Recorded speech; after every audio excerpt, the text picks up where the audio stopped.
내일이면 한동훈 법무부 장관이 취임한 지 1년이 됩니다. 윤석열 대통령 최측근으로 이른바 소통령, 왕 장관으로 불릴 정도인 한 장관의 지난 1년은 검수원복과 설전이란 키워드로 압축할 수 있는데요. 임성호 기자가 한 장관의 1년을 짚어봤습니다. 문재인 정부 시절 조국 전 장관 수사를 계기로 좌천됐던 한동훈 장관은 윤석열 정부 출범과 함께 전격적으로 법무부 장관으로 발탁되며 화려하게 부활했습니다. 취임 일성으로 검찰 수사력 강화를 강조했습니다.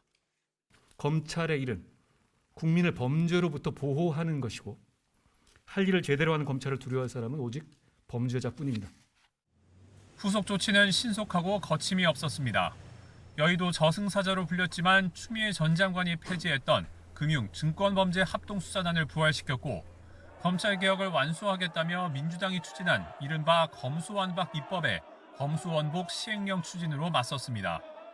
검수완박 법안 무효를 주장하며 헌법재판소에 권한쟁의 심판을 청구하고 직접 변론에 나서기도 했습니다. 그런데 이 법률은 헌법상 검사의 수사, 소추 기능이 정상적으로 작동되기 어렵도록 제한하여 국민을 위한 기본권 보호 기능을 본질적으로 침해했습니다.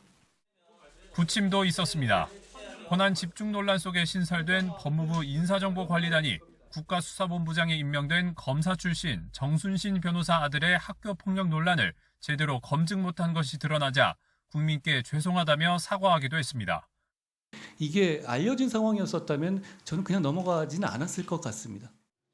야당 의원들과의 적극적인 설전은 한 장관에 대한 주목도를 한껏 더 끌어올렸습니다. 내년 총선 출마 요구 등 정치권에서 나오는 역할론의 주된 이유이기도 합니다.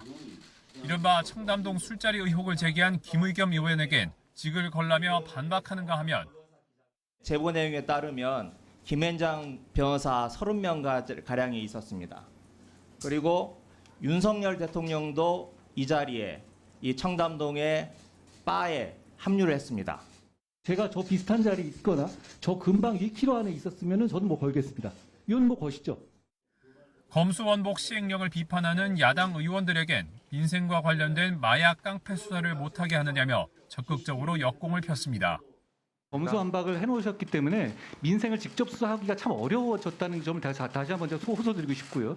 그리고 이게 지금 기존에 있었던 검수완박과 무슨 상관이 있습니까? 민생 수사에서 기본적으로 지금 마약 수사라든가 이런 거 투약 같은 거 띄워주실까요? 못하게 해놓으셨잖아요. 최근엔 자신을 교체하라고 요구한 참여연대와도 연일 설전을 벌이는 등 장관으로선 드물게 직접 여론전을 주도하는 모습입니다. 한편에서는 윤 대통령의 국정 운영을 보좌해야 할 장관이 지나친 설전으로 협치의 폭을 좁히고 있다는 평가도 나옵니다. YTN 임성호입니다.